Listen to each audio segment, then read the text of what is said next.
आज से हम शुरू कर रहे हैं मिडवेल हिस्ट्री। ठीक है, मिडवेल का अर्थ क्या होता है? मध्यकालीन। Midvale history. अब इसके अंदर बेसिकली जो हमारा इंडिया के ऊपर फर्स्ट अटैक हुआ था दैट ये वाज। आपने कुछ लिखा है क्या? हाँ, लिखा तो है, शेयर नहीं हो रहा। नहीं भैया, नहीं लिख रहा। तो 712 एडी के अंदर सबसे पहला अटैक इंडिया पे कौन करते हैं? अरब। अरब। भैया आपने लिखा है? हाँ, मैंने लिखा है। शायद मेरा नेटवर्क स्लो है ना, इसलिए नहीं हो रहा होगा प्रिया, शो। मेरी स्क्रीन दिख रही है क्या? हाँ भैया। ठीक है। और अरब के अंदर भी बगदाद एक जगह है, बगदाद। इसका गवर्नर ने एक आदमी को भेजा था जो उस समय केवल 18 साल का था। उसका नाम था मोहम्मद बिन कासिम। मोहम्मद बिन कासिम, ये इसका कमांडर। बगदाद के गवर्नर ने किसको भेजा था? मोहम्मद बिन कासिम।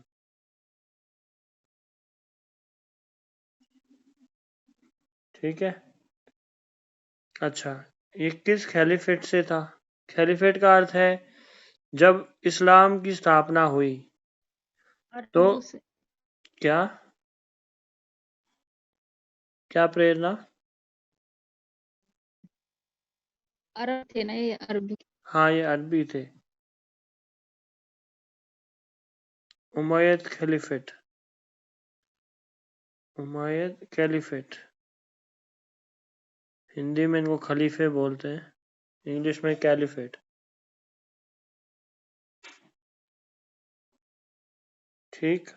इसने आके सबसे पहले सिंध के राजा सिंध के राजा दाहिर को हराया था। ठीक। और सिंध पे कब्जा कर लिया था। अच्छा, क्या इससे पहले इस्लाम इंडिया आ चुका था? तो आंसर इज यस। 712 से पहले इस्लाम इंडिया आ चुका था।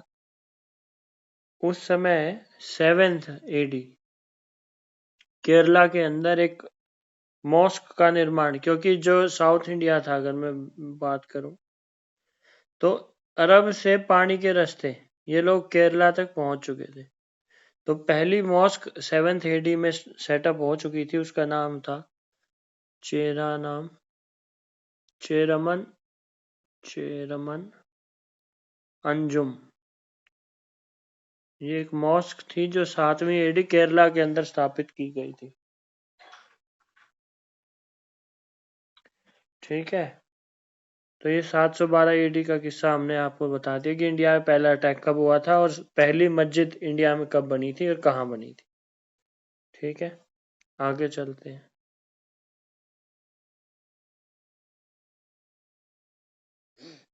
उसके बाद आता है महमूद ऑफ गजनी। महमूद ऑफ गजनी। गजनी एक जगह है अफगानिस्तान के अंदर। ठीक है। तो ये उधर का राजा था। ठीक।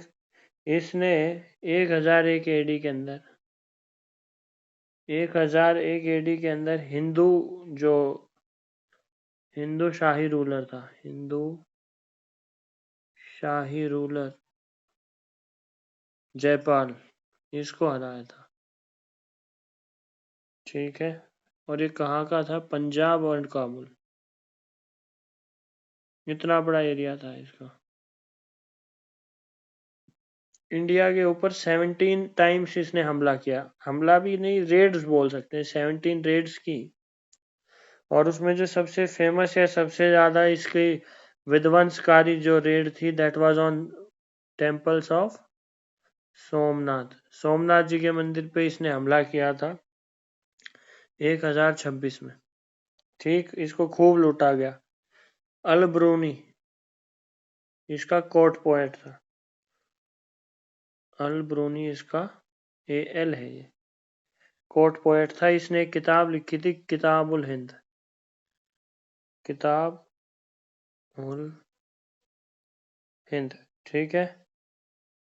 इसी के दरबार में एक बंदा और था फिरदौसी, उसने लिखी थी शाहनामा।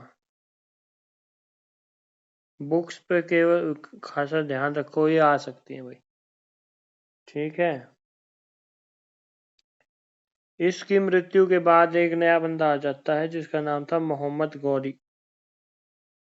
अगर एक लाइन यहाँ डाल दी जाए तो एक न्यू पर्सन आपकी हिस्ट्री में इंट्रोड्यूस हो रहा है, मोहम्मद गौरी। अगर कहा जाए कि मोहम्मद ऑफ गजनी जो था कभी सेटल होने नहीं आया था इंडिया, ये सिर्फ लूटपाट करने आते थे, और लूटपाट not even wealth but also slaves, क्योंकि अरब मार्केट के अंदर स्लेव्स भी बिकते थे। तो ये दोनों यहाँ से उठा उठा के लोगों को ले जाने लगे और वहाँ पे अपना जो किंगडम था उसको रिच करने लगे। मोहम्मद गौरी 1173 से 1206 तक। एक जगह है गुर, अफगानिस्तान के अंदर, ये वहां का राजा था, ठीक है। और इसने भी फिर इंडिया को अटैक किया। 1175 के अंदर इसने मुल्तान और सिंध पे कब्जा कर लिया। 1186 के अंदर इसने पंजाब को कब्जा लिया। ठीक है भाई, कोई दिक्कत?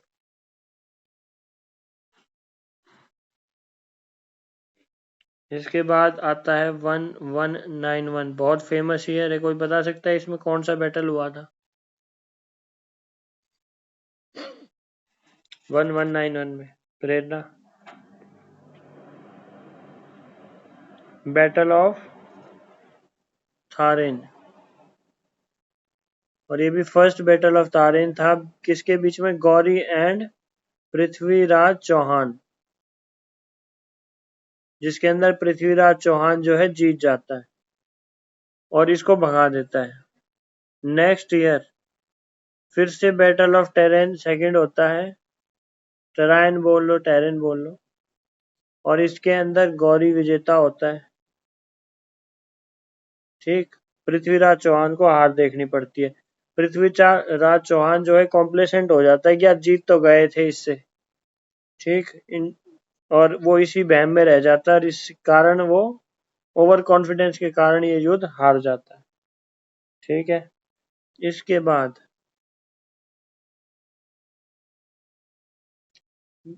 एक और बैटल फेमस है,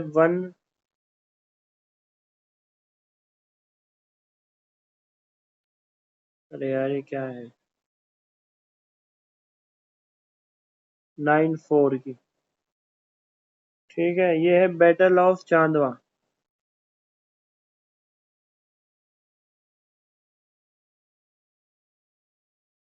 CHAND, चांदवा। किसके बीच में?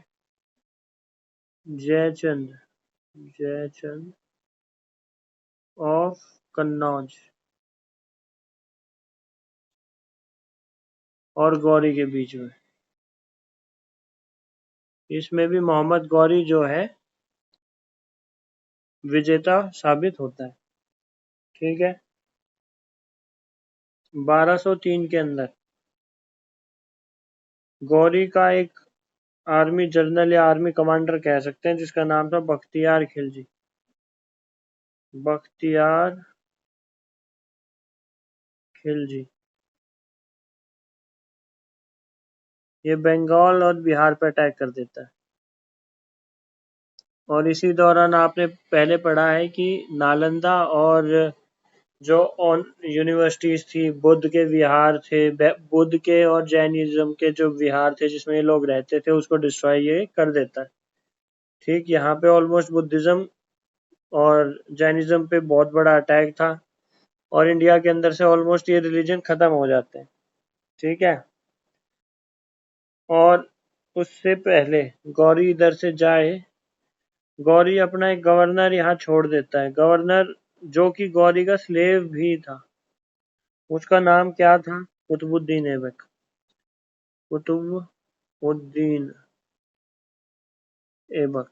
इसको छोड़ के गौरी दोबारा अपने अफगानिस्तान चला जाता है, ठीक है। और इसको कहाँ छोड़ा जाता है? लाहौर, कि भाई इतने तू यहाँ संभाल, मैं जा रहा हूँ वापस, ठीक है। और इसकी मृत्यु के बाद, गौरी की मृत्यु के बाद, ये स्लेव इंडिया के अंदर दिल्ली सल्तनत और दिल्ली सल्तनत के अंदर स्लेव डायनेस्टी की नींव रखता है।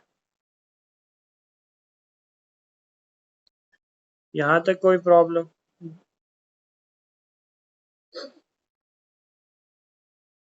बोलिए। अब पढ़ेंगे दिल्ली सल्तनत। मिडवेल हिस्ट्री थोड़ा सा तेज पढ़ाऊंगा, ठीक है, क्योंकि फिर एंशंट ये क्या बोलते हैं, मॉडर्न हिस्ट्री थोड़ा सा टाइम लेगी। अब यहाँ से शुरुआत होती है किसकी? दिल्ली सल्तनत।